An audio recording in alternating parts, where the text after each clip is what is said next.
Welcome to part 26, everybody. Yeah, in the last video, we just freed the land from an artificial winter by goat. And everything's all sunshine and happy right now, except for the creepy moon that's heading towards the planet. Oh, that archway, it'll lead you up to Darmani's gravesite, and it's a nice little tunnel. I'll take you up there, but there's nothing of value. Nothing at all. Now, recently, as of this recording, basically where I live, we barely had any winter. I mean, there were only 1 or 2 snow days, and then even they didn't last long enough for us to care. I mean, it would be snow in the morning, but in the afternoon, it would pretty much all be melted. So, we should consider ourselves lucky this winter. And, yeah. What I'm doing right now is I'm heading back to Goron Village because if you recall, there is a passageway that was covered in ice, and now because the land's starting to warm up, it's completely gone. And what we have to do here is we have to enter this area because, well, we have to actually complete a task. And that is another big Goron. Well, he's not as big as the one guarding Snowhead Temple, but still. Anyway, what we have to do now is we have to get an item called the Powder Keg. And Powder Kegs are big old explosives, more powerful than the bombs and bomb chews. Now, of course, for us to actually have Powder Kegs in the inventory, this giant Goron here wants us to pass a test to see if we can use them properly, and that requires us to actually carry a Powder Keg all the way from here to this area that is the Goron races. And a big boulder is currently covering the Goron race track, and we have to carry this Powder Keg all the way to the site and blow it, and we have to get it there before the Powder Keg detonates, or else we fail. Now, folks, we have to do this. It has to be done for us to move on in the game. No joke. And I think this is terrible. I mean, for us to go through this ordeal in order to carry this item in order to move on in the game. That's one of the negative points of this game. I hate it. And the thing is, you have to hold on to it. You cannot drop it. And this is where you can mess up here. You can go across the bridge, and while you are trying to dodge the Wolfos, you can accidentally fall off the islands, and the bomb will defuse, and it will be considered a failure, and that is not good. Jeez.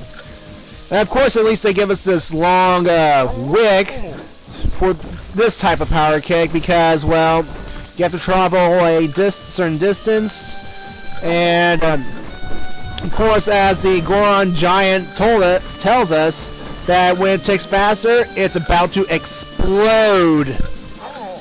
So, don't worry, folks. I'm going to make it. I just need to place it next to the boulder for good measure. And we did it. We passed it. Woohoo! Again, we have to pass it in order to carry Powder Kegs because, well, we have to move. It's necessary for us to move on in the game. Now, the Powder Kegs are known to blow up very, very big boulders, as you saw there. Now, what other place in Termina has a very, very big boulder? I wonder if it'll allow us to get to a certain area much earlier than anticipated.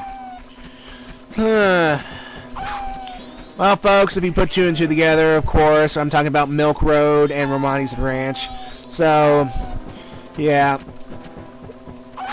Anyway, when you successfully blow up the opening to Goron's track, we can return back to the the giant Goron bomb shop area guy. What? And what's with these giant Gorons? I'm serious. How big can these guys get? I mean, there are normal humanoid sized ones, well, in terms of height, but there are these giant ones. I mean, how did they get to be giants in the first place? And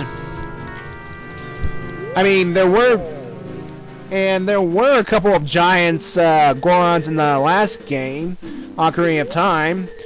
One of them gave you a crappy sword. The other one gave you one of the best swords in the entire game. But still, how do they drink super growth potion? Eat super growth rocks? Well, whatever. Anyway, now we get the ability to carry Powder Kegs. And hooray, we don't have to go through this again. Ugh. Can't believe I have to go all that way.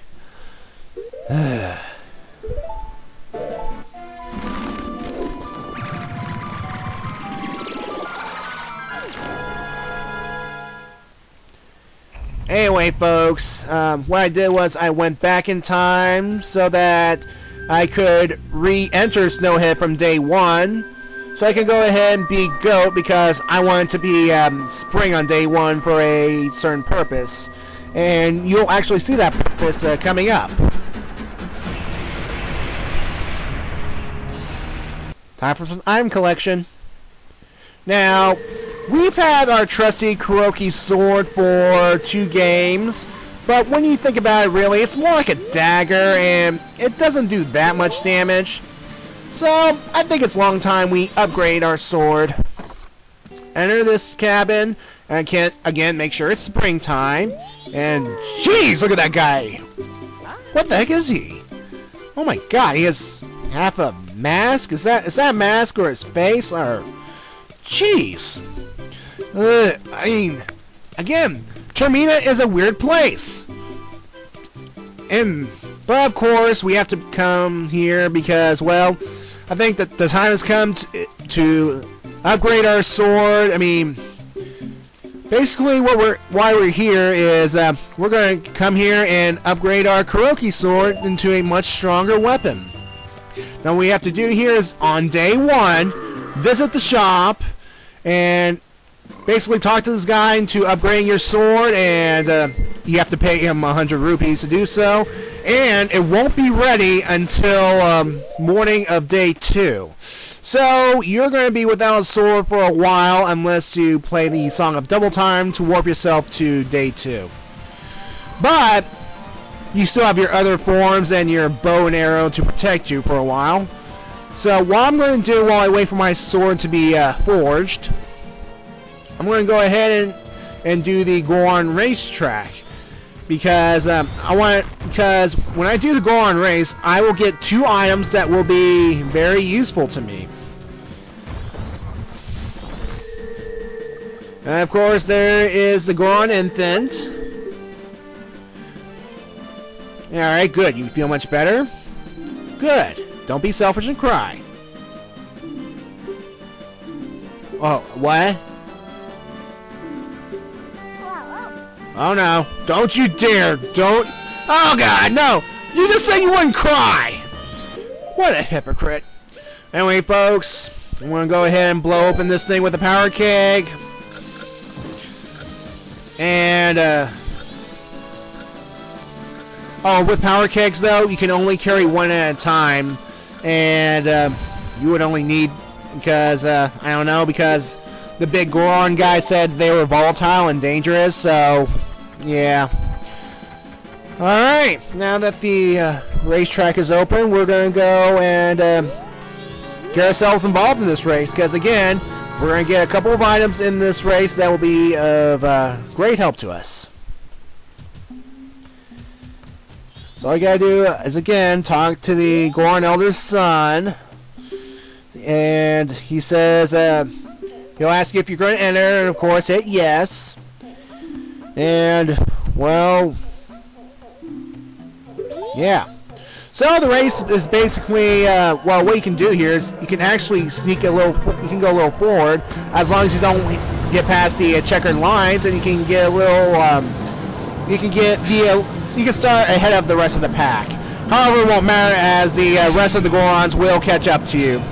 So basically, it's your typical racetrack. You go around this track.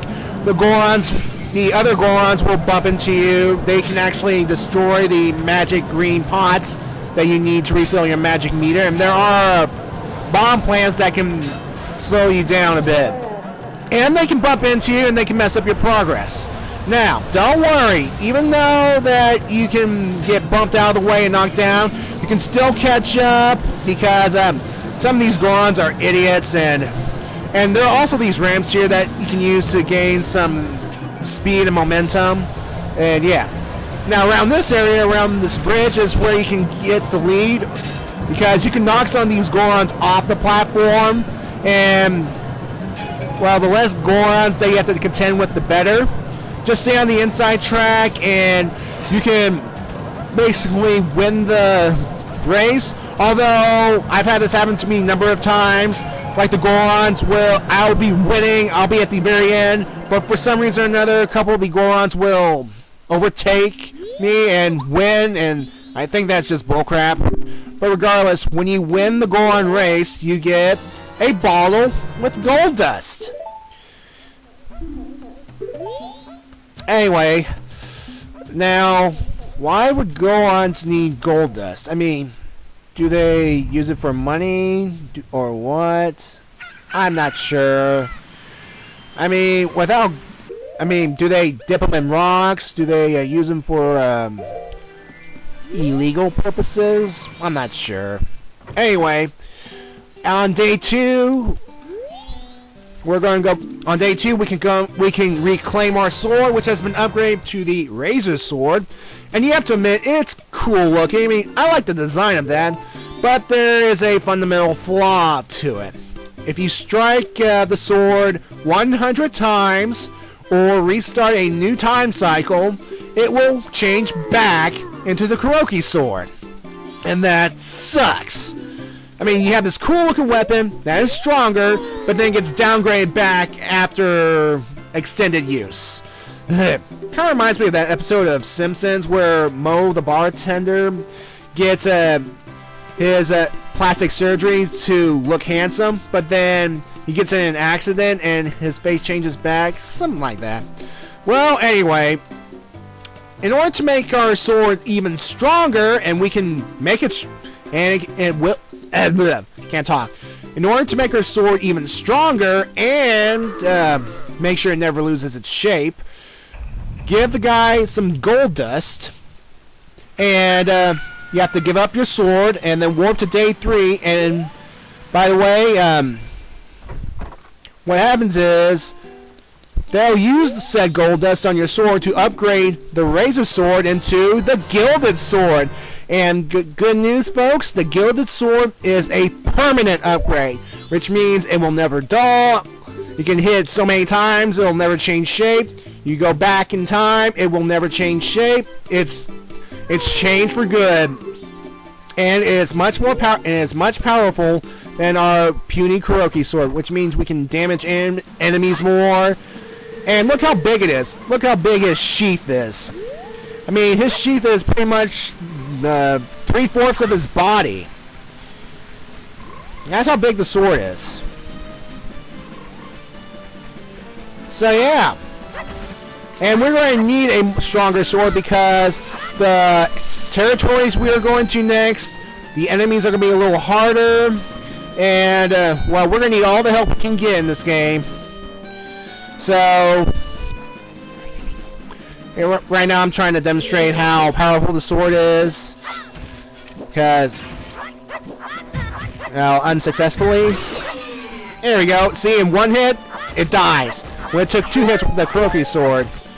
Well, folks, we're going to go on to the next portion and actually use the Powder Keg in the next video. Well, see you in part 27.